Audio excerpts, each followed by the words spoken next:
All right, well, let's stay with those raids then. Joining me in studio tonight to discuss this further, Dr. Tanya Zack, an urban planner and senior visiting researcher at the School of Architecture and Planning at Wits University, Dr. Vusi Sibanda from the African Diaspora, and Tadesse Yemane from the Ethiopian Community Association of South Africa. Let me thank you all for your time tonight. I wonder perhaps just reflections on what the Minister had to say following his visit to the city centre today. Tanya? I'm very concerned that this is being seen as a Home Affairs problem, Cathy. It is a state problem, and the state problem is around unemployment and the huge economic crisis we have in this country.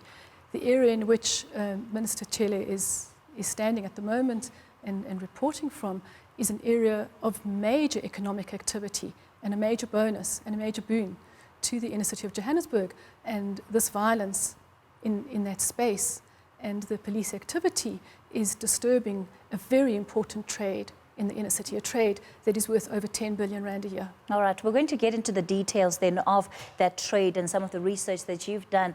Vusi, I saw you shaking your head all throughout as the Minister was speaking. Why? What is concerning me is that it's a foregone conclusion that the people that are trading in that area are undocumented, are migrants, when we've got a lot of people that are probably documented. And I'm shaking my head because what is so saddening is, at this stage, I think we've got approximately 1,200, that's about 1,200 people that have been, taken, into police custody. And a lot of some of those people are carrying documents, either permits or asylum documents, and they are taken in and told that, they'll only be released once Home Affairs has gone there to verify their documentation. But I mean, I'm not sure, maybe there are certain laws that we have missed, because our understanding is basically that, you must carry your documents wherever you're going so that you can easily be identified. But when you get a situation, if Home Affairs needs to verify documents, I'm assuming that they would have to go there when they arrest people, verify the documents on the spot. But when they round up people, arrest them for merely being a migrant, irrespective of the fact that you're carrying your documentation, I think that's very, very sad. So my biggest problem is those statements to me, unfortunately, they don't sound right. They sound very, very wrong and xenophobic in a way. All right. Tadesse, what's your response? How do you interpret what the Minister is saying? My interpretation to the Minister's statement is that very disturbing, and then they are setting bad precedent to the lawless people who might want this other advantage and a green light to attack the foreign nationals just merely because someone out there declared them undocumented while we are legally recognized immigrant here. Like Dr. Vusi said, now there are about 1,200 individuals in a police cell right now. Most of them, I can assure you, they are carrying a proper documentation. I had a chance to speak to most of them. Then they told me they produced their documents to the police officials there, but they were simply told that the Home Affairs must come and verify this thing. When we look at the history, in our history, people were victimized merely because they didn't have proper documentation. Like here, even in South Africa, our brothers in apartheid time, they were not allowed to be issued proper documentation like their white counterpart. They used to be given dompas. Now we're seeing, we witnessing that's happening to other fellow human beings. That should be unacceptable. We should condemn this thing in a strong term.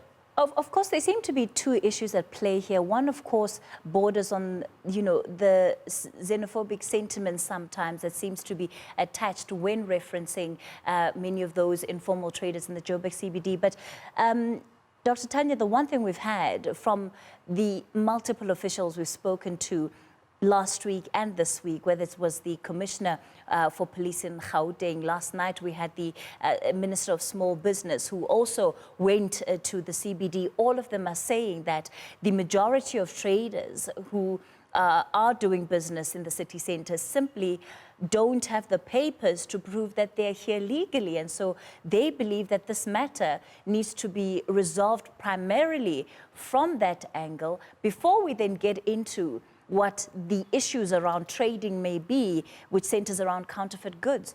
What's your impression of that? What's your take on that? We need to deal with our laws and our policies around the informal sector in South Africa in a much more progressive way. Those laws are extremely restrictive. We're not enabling small business. We're not enabling the informal sector effectively.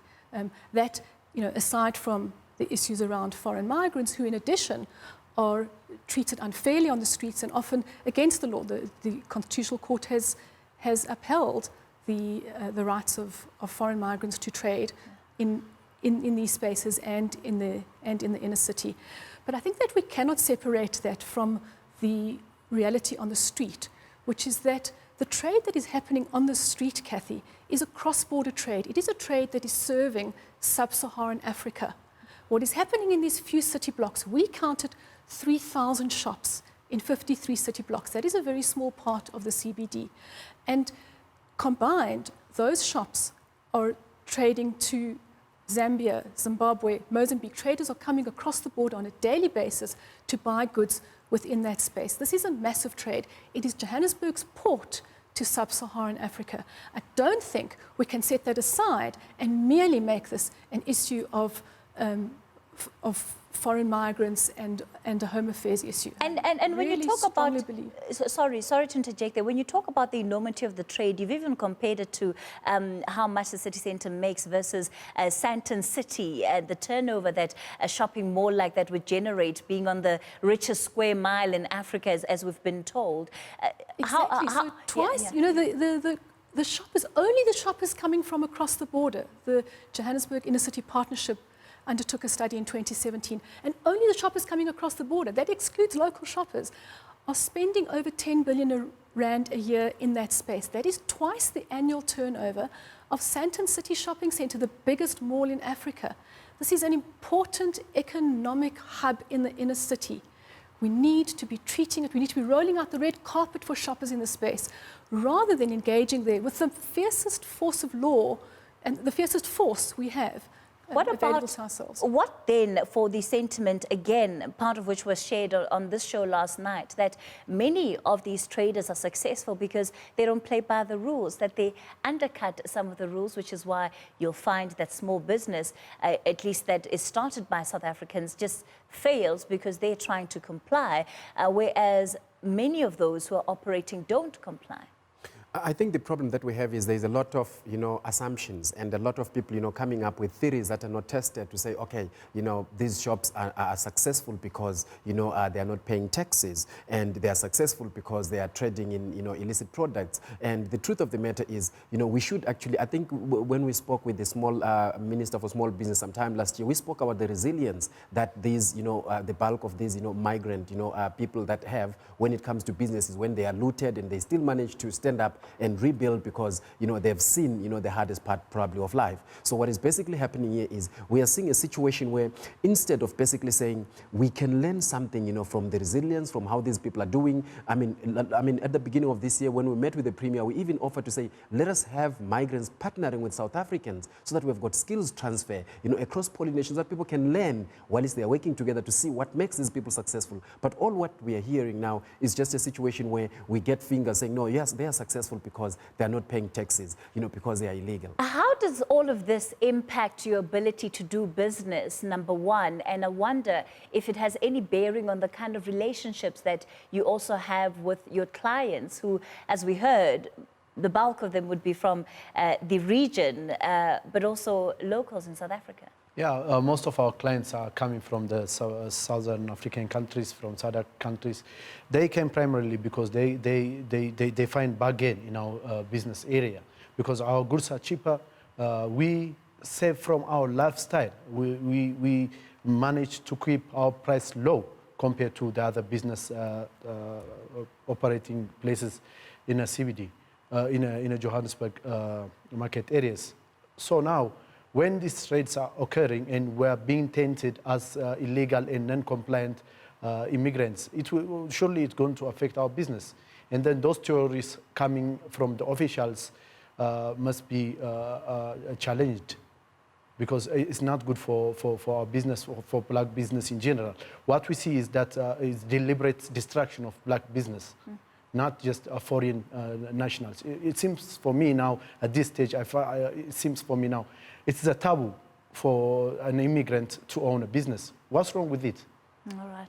Yes. After the break, I want us to explore some of the options. I'll give you a moment then to also get your word in, Dr. Tanya. We're going to take a short break. You're live on News at Prime. The conversation continues after this. Do stay with us.